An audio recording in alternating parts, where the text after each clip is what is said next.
노년이라는 시간을 우리는 어떻게 받아들이고 있을까요?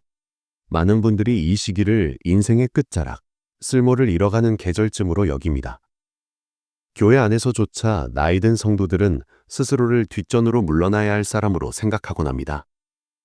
젊은 성도들이 찬양대에서 노래할 때, 청년들이 선교 여행을 떠날 때, 장년들이 각종 봉사를 감당할 때, 노년의 성도들은 자신은 이제 할 수 있는 일이 없다고 느낍니다. 그런데 성경은 정말 그렇게 말하고 있을까요? 하나님께서는 노년의 신자들에게 무엇을 기대하고 계실까요? 오늘 우리는 이 질문 앞에 조용히 서보려 합니다. 시편 기자는 의인은 종려나무처럼 번성하며 레바논의 백향목같이 자란다고 노래했습니다. 그리고 그들은 늙어도 여전히 결실하며 진액이 풍족하고 빛이 청청하다고 말합니다. 이 구절을 읽을 때마다 저는 생각하게 됩니다. 하나님은 노년을 결코 시들어가는 계절로 보지 않으신다는 것을요. 오히려 그분은 그 시기를 열매 맺는 때, 영혼이 무르익는 때로 보고 계십니다. 세상은 노년을 쇠퇴의 시기로 정의하지만 하나님의 왕국에서는 전혀 다른 법칙이 적용됩니다. 형제 자매 여러분, 우리는 나이가 들면서 무언가를 잃어간다고 느낍니다. 체력도, 기억력도, 사회적 역할도 줄어듭니다. 거울을 볼 때마다 주름이 늘어나고 계단을 오를 때마다 숨이 차며 이름을 기억하는 데 시간이 걸립니다. 이 모든 것이 우리에게 상실감을 안겨줍니다. 그런데 성경은 그 반대 방향을 가리킵니다.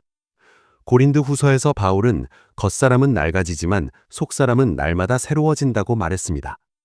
육체는 약해져도 영은 강해질 수 있다는 뜻입니다. 이것은 위로가 아니라 사실입니다. 하나님은 노년의 성도들이 내면의 생명력으로 충만하기를 원하십니다. A.W. 토저는 그의 책에서 하나님을 아는 지식은 단순히 머리로 배우는 것이 아니라 평생에 걸쳐 깊어지는 관계라고 말했습니다. 그는 신앙이 나이와 함께 무뎌지는 것이 아니라 오히려 선명해질 수 있다고 강조했습니다. 젊을 때는 열정으로 하나님을 찾지만 나이 들면 고요함 속에서 그분을 더 깊이 알게 된다는 것입니다. 이 말은 제게 큰 깨달음을 주었습니다. 노년은 신앙의 쇠퇴기가 아니라 성숙기라는 사실 말입니다. 젊은 시절의 뜨거운 열심도 아름답지만 노년의 깊은 신뢰는 그보다 더 견고합니다. 그렇다면 하나님은 노년의 신자들에게 구체적으로 무엇을 하라고 말씀하셨을까요? 성경은 여러 곳에서 이에 대한 답을 제시합니다. 먼저 하나님은 그들이 기억하는 사람이 되기를 원하십니다. 전도서는 청년의 때의 창조주를 기억하라고 말하지만 이 명령은 노년에도 여전히 유효합니다. 오히려 나이가 들수록 기억은 더 중요해집니다. 하나님이 어떤 분이셨는지, 그분이 내 인생에서 무엇을 하셨는지를 기억하는 것 말입니다. 기억은 단순한 회상이 아닙니다. 그것은 하나님의 신실하심을 확인하는 영적 행위입니다. 여러분, 기억한다는 것은 단순히 과거를 돌아보는 행위가 아닙니다. 그것은 하나님의 신실하심을 다시 확인하는 영적 행위입니다. 이스라엘 백성은 광야에서 만나를 먹었던 일, 홍해가 갈라졌던 일, 여호수아가 요단강을 건넜던 일을 끊임없이 기억하라는 명령을 받았습니다. 왜냐하면 기억이 믿음을 지탱하기 때문입니다. 노년의 성도는 자신의 삶 속에서 하나님이 어떻게 역사하셨는지를 기억함으로써 현재의 불안을 이겨낼 수 있습니다. 젊은 시절 기도했던 일들, 응답받았던 순간들, 고난 속에서도 지켜주셨던 하나님의 손길을 기억하는 것은 오늘의 믿음을 강하게 만듭니다. 시편 기자는 주께서 진실하게 부르는 모든 자에게 가까이 하신다고 고백했습니다. 이 가까움은 힘이나 능력으로 얻는 것이 아니라 진실함으로 얻는 것입니다. 노년의 성도는 더 이상 무언가를 증명할 필요가 없습니다. 그저 진실하게 하나님을 부르면 됩니다. 그분은 그들에게 가까이 계십니다. 젊을 때는 하나님께 많은 것을 보여드리려 했지만 나이 들면 그저 그분 앞에 있는 것만으로도 충분하다는 것을 알게 됩니다. 토저는 하나님과의 교제는 형식이 아니라 내면의 태도에서 비롯된다고 강조했습니다. 그는 기도가 길어야 한다거나 복잡해야 한다고 말하지 않았습니다. 오히려 마음이 하나님을 향해 열려 있는 것이 중요하다고 했습니다. 노년의 기도는 짧아도 괜찮습니다. 느려도 괜찮습니다. 중요한 것은 그 기도가 하나님을 향한 진실한 마음에서 나오는가입니다. 하루 종일 하나님을 의식하며 사는 것, 그것이 진정한 기도의 삶입니다. 하나님께서 노년의 신자들에게 바라시는 두 번째 일은 지혜를 전하는 것입니다. 시편 기자는 한 세대가 다음 세대에게 하나님의 일을 전하고 그분의 능력을 선포하라고 말했습니다. 이것은 명령입니다. 노년의 성도는 단순히 이야기꾼이 아니라 지혜의 전달자입니다. 그들이 가진 것은 책에서 배운 지식이 아니라 삶에서 얻은 깨달음입니다. 시험을 통과하며 배운 인내, 실패를 겪으며 얻은 겸손, 고난을 견디며 발견한 하나님의 선하심, 이 모든 것이 지혜입니다. 잠언은 여호와를 경외하는 것이 지혜의 근본이라고 말합니다. 노년의 성도들은 평생 하나님을 경외하며 살아온 사람들입니다. 그들은 고난 속에서도 하나님을 신뢰하는 법을 배웠고 실패 속에서도 회개하고 일어서는 법을 배웠습니다. 이런 지혜는 젊은 세대에게 꼭 필요한 것입니다. 그런데 문제는 많은 노년 성도들이 자신의 지혜를 과소평가한다는 것입니다. 자신에게는 전할 만한 것이 없다고 생각합니다. 자신은 신학을 전문적으로 공부하지 않았고 목회자도 아니며 특별한 경험도 없다고 여깁니다. 저는 이것이 사탄의 거짓말이라고 생각합니다. 하나님은 노년의 성도들이 침묵하기를 원하지 않으십니다. 그분은 그들이 입을 열어 다음 세대를 격려하고 가르치기를 원하십니다. 물론 이것이 거창한 설교를 하라는 뜻은 아닙니다. 조용한 대화 속에서, 기도 중에, 작은 조언 속에서 지혜는 전달됩니다. 노년의 성도가 젊은 성도 곁에 앉아 함께 기도하는 것만으로도 큰 가르침이 됩니다. 그들의 평온한 모습, 조급하지 않은 태도, 상황에 휘둘리지 않는 믿음 자체가 말보다 강력한 메시지입니다. 토저는 진정한 가르침은 말이 아니라 삶에서 나온다고 했습니다. 그는 신앙의 위대함은 말의 많고 적음이 아니라 하나님과의 깊이에 있다고 강조했습니다. 노년의 성도는 자신의 삶 자체로 가르칩니다. 그들의 인내, 온유함, 평안함은 말보다 더 강력한 메시지입니다. 젊은 성도들은 노년 성도들의 입에서 나오는 말보다 그들의 눈빛에서, 손길에서, 침묵에서 더 많은 것을 배웁니다. 하나님께서 노년의 신자들에게 요구하시는 세 번째 일은 끝까지 신실하게 달려가는 것입니다. 바울은 디모데후서에서 선한 싸움을 싸우고 달려갈 길을 마치며 믿음을 지켰다고 고백했습니다. 이것은 승리의 선언이 아니라 충성의 고백입니다. 바울은 완벽했기 때문에 이렇게 말한 것이 아닙니다. 그는 끝까지 하나님을 붙들었기 때문에 이렇게 말할 수 있었습니다. 그에게도 실수가 있었고 후회가 있었으며 연약함이 있었습니다. 그러나 그는 포기하지 않았습니다. 여러분, 신실함이란 무엇일까요? 그것은 변함없이 하나님께 마음을 두는 것입니다. 마태복음에서 예수님은 끝까지 견디는 자가 구원을 얻으리라고 말씀하셨습니다. 여기서 견딘다는 것은 고통을 참는다는 의미만이 아닙니다. 그것은 흔들리지 않고 하나님을 신뢰하는 것을 의미합니다. 노년의 성도는 화려한 성과를 낼 필요가 없습니다. 그저 매일 아침 하나님께 마음을 드리고 하루를 그분과 함께 걷고 밤에 감사하며 잠드는 것으로 충분합니다. 이것이 바로 끝까지 달려가는 것입니다. 많은 노년 성도들이 자신은 이제 쓸모없다고 느낍니다. 교회에서 할 일도 없고 봉사할 힘도 없다고 생각합니다. 예전에는 주일학교 교사로 섬겼지만 이제는 그럴 기력이 없고 새벽 기도회에 나갔지만 이제는 그럴 체력이 없습니다. 그런데 하나님은 그런 기준으로 우리를 평가하지 않으십니다. 그분은 우리가 무엇을 하는지가 아니라 어디에 마음을 두는지를 보십니다. 노년의 성도가 침대에 누워 기도하는 것은 젊은 성도가 무대에서 찬양하는 것만큼 귀합니다. 도전은 하나님께 드리는 예배는 외적인 활동이 아니라 내면의 헌신이라고 말했습니다. 그는 진정한 섬김은 보이는 것에 있지 않고 보이지 않는 곳에서 하나님을 사랑하는 데 있다고 강조했습니다. 이 말은 노년의 성도들에게 큰 위로가 됩니다. 그들은 여전히 하나님을 섬기고 있습니다. 조용히, 그러나 깊이 말입니다. 그들의 기도는 하늘에 상달되고 그들의 신뢰는 하나님을 기쁘시게 하며 그들의 존재는 교회의 축복이 됩니다. 하나님께서 노년의 신자들에게 명하신 네 번째 일은 두려움을 내려놓고 그분의 약속 안에서 쉬는 것입니다. 나이가 들면 두려움도 함께 자랍니다. 건강에 대한 두려움, 의존해야 한다는 두려움, 외로움에 대한 두려움, 그리고 죽음에 대한 두려움까지. 성경은 이 두려움들을 외면하지 않습니다. 오히려 정면으로 다룹니다. 하나님은 이 두려움이 진짜라는 것을 아십니다. 그리고 그 한가운데로 들어오셔서 우리를 안으십니다. 이사야서에서 하나님은 이렇게 말씀하십니다. 너희가 늙어도 내가 그러하겠고 백발이 되어도 내가 너희를 품으리라. 내가 지었으니 내가 업으며 내가 안고 구하리라. 이 약속은 노년의 성도들을 향한 직접적인 말씀입니다. 하나님은 그들을 버리지 않으십니다. 힘이 약해질 때 그분은 더 가까이 오십니다. 짐을 지지 못할 때 그분이 직접 지십니다. 이것은 빈말이 아닙니다. 하나님의 성품에 근거한 약속입니다. 시편 기자는 내 짐을 여호와께 맡기라 그가 너를 붙드시리라고 노래했습니다. 짐을 맡긴다는 것은 통제를 포기하는 것입니다. 노년의 성도는 더 이상 모든 것을 스스로 감당할 수 없습니다.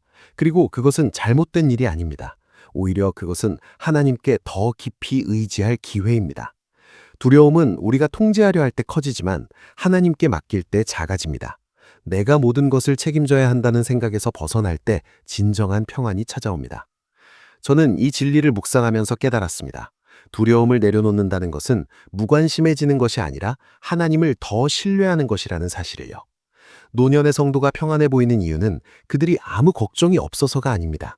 그들은 하나님이 신실하시다는 것을 오랜 세월 동안 확인했기 때문입니다. 그들은 하나님이 과거에 지켜주셨다면 미래에도 지켜주실 것이라는 확신을 가지고 있습니다.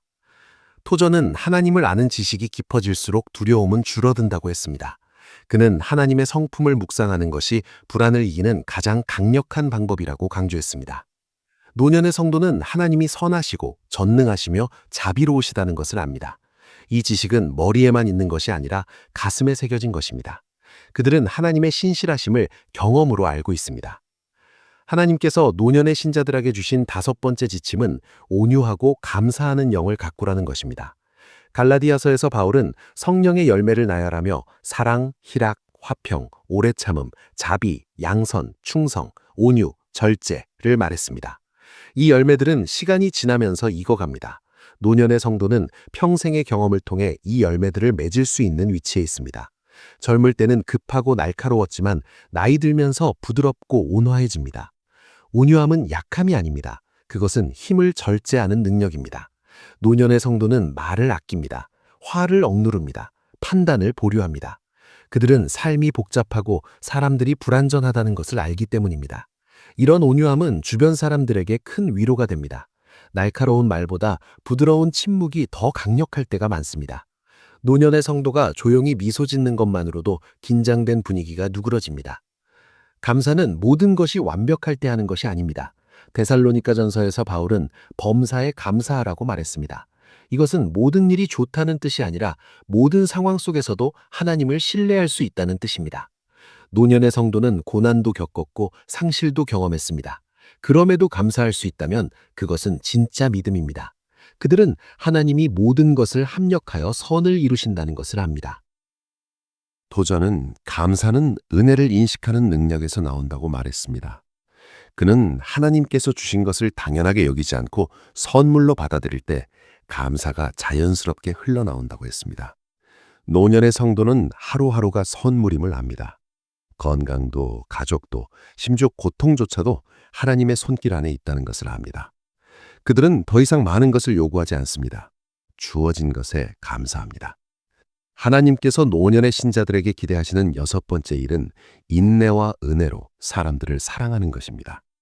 고린도전서에서 바울은 사랑의 본질을 설명하며 사랑은 오래 참고 온유하며 교만하지 않는다고 말했습니다. 이것은 이론이 아니라 실천입니다. 노년의 성도는 이 사랑을 몸소 보여줄 수 있습니다. 그들은 평생 사람들과 부대끼며 살았기에 인간의 연약함을 압니다. 육체적으로 할 수 있는 일이 줄어들면 영적으로 할 수 있는 일이 더 선명해집니다. 노년의 성도는 경청합니다. 그들은 조언을 강요하지 않고 필요할 때만 말합니다. 그들의 존재 자체가 위로가 됩니다. 젊은 성도들이 바쁘게 움직일 때 노년의 성도는 조용히 기도합니다. 이것은 열등한 역할이 아니라 필수적인 역할입니다. 교회는 활동하는 사람도 필요하지만 기도하는 사람도 필요합니다. 에베소서에서 바울은 서로 용서하되 하나님이 그리스도 안에서 우리를 용서하신 것 같이 하라고 말했습니다. 노년의 성도는 용서의 힘을 압니다. 원망을 품고 사는 것이 얼마나 무거운지, 용서가 얼마나 자유를 주는지 그들은 압니다. 그래서 그들은 쉽게 용서합니다. 과거의 상처를 계속 들춰내지 않습니다. 이것은 나약함이 아니라 성숙함입니다.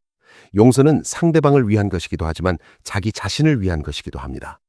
여러분, 사랑은 나이가 들수록 더 깊어질 수 있습니다. 젊을 때는 열정적으로 사랑하지만 나이 들면 지혜롭게 사랑합니다. 노년의 성도는 상대방의 약점을 보면서도 그것을 정죄하지 않습니다. 그들 자신도 약했던 적이 있기 때문입니다. 이런 사랑은 교회를 하나로 묶는 힘입니다.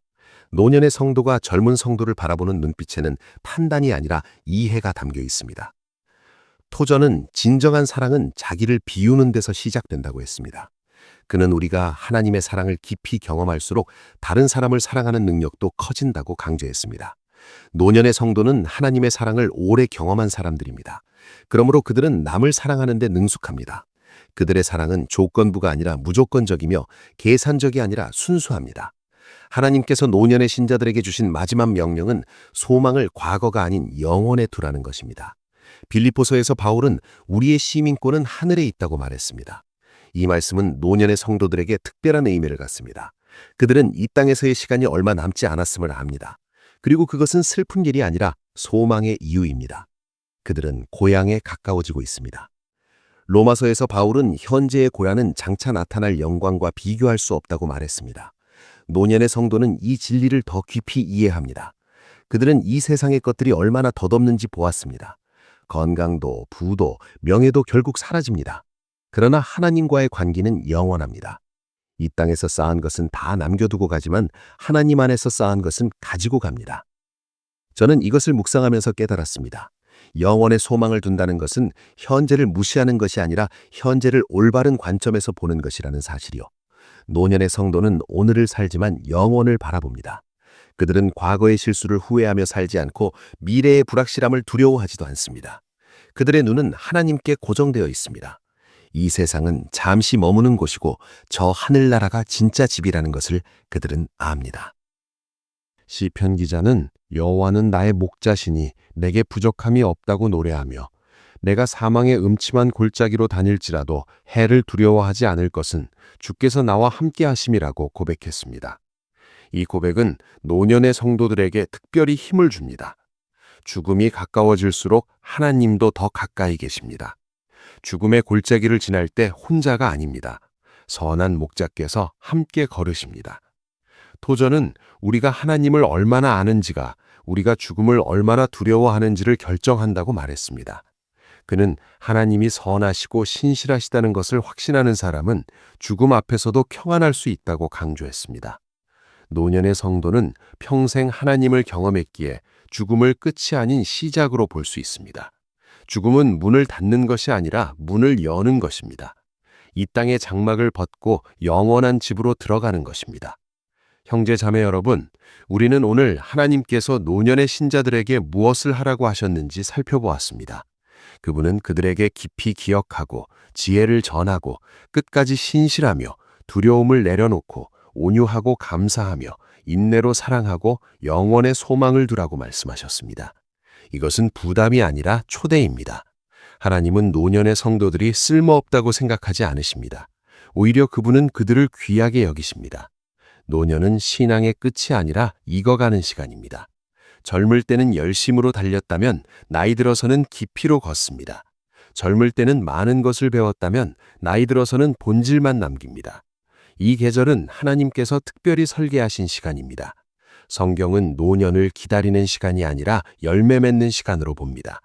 포도나무의 가지가 오래될수록 더 깊은 맛의 포도를 맺듯이 신앙도 세월이 지날수록 더 깊어집니다.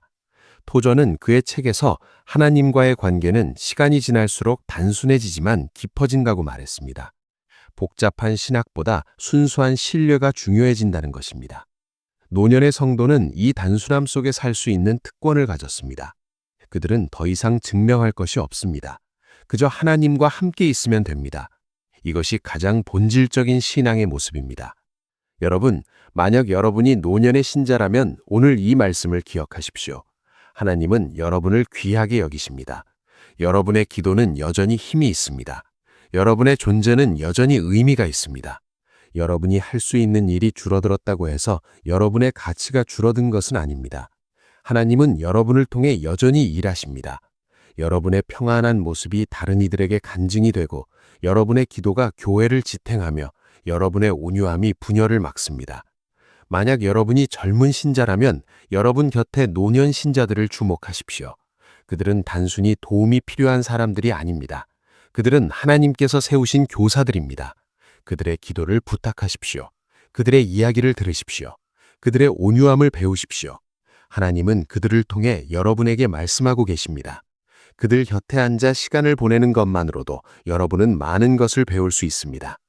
마지막으로 우리 모두는 이 진리를 붙들어야 합니다. 나이는 숫자가 아니라 은혜의 표시입니다. 하나님께서 우리에게 주신 시간 하나하나는 선물입니다. 그 시간을 어떻게 사용하는지가 중요합니다. 노년의 계절을 맞이한 성도들은 그 시간을 하나님께 드리며 그분 안에서 평안히 쉬고 다음 세대를 축복하며 영원을 준비할 수 있습니다. 하나님은 노년의 신자들이 조용히 사라지기를 원하지 않으십니다. 그분은 그들이 빛나기를 원하십니다. 육체는 약해져도 영은 강해지고 역할은 줄어도 영향력은 깊어지며 시간은 짧아져도 소망은 더 선명해집니다. 이것이 하나님께서 노년의 신자들에게 주신 부르심입니다. 그들은 쇠퇴하는 것이 아니라 무르익고 있습니다. 오늘 이 말씀이 여러분의 마음에 닿았다면 댓글에 여러분의 고백을 남겨주십시오. 주님 안에서 끝까지 충성하겠습니다. 이 한 문장으로도 충분합니다. 그리고 이 영상이 유익했다면 좋아요를 눌러주시고 말씀의 서재 채널을 구독해 주십시오. 알림 설정까지 해두시면 새로운 말씀을 놓치지 않고 받아보실 수 있습니다. 주변에 이 말씀이 필요한 분들이 계시다면 공유도 부탁드립니다. 하나님께서 노년의 신자들에게 하라 하신 일은 거창한 것이 아닙니다. 그것은 단순하지만 깊고 조용하지만 강력하며 보이지 않지만 영원한 것입니다. 우리 모두 이 부르심 앞에 겸손히 서서 하나님께서 허락하신 시간을 지혜롭게 사용하기를 바랍니다. 나이가 많든 적든 우리는 모두 하나님 앞에서 귀한 존재입니다. 그 사실을 기억하며 오늘을 살아가십시오.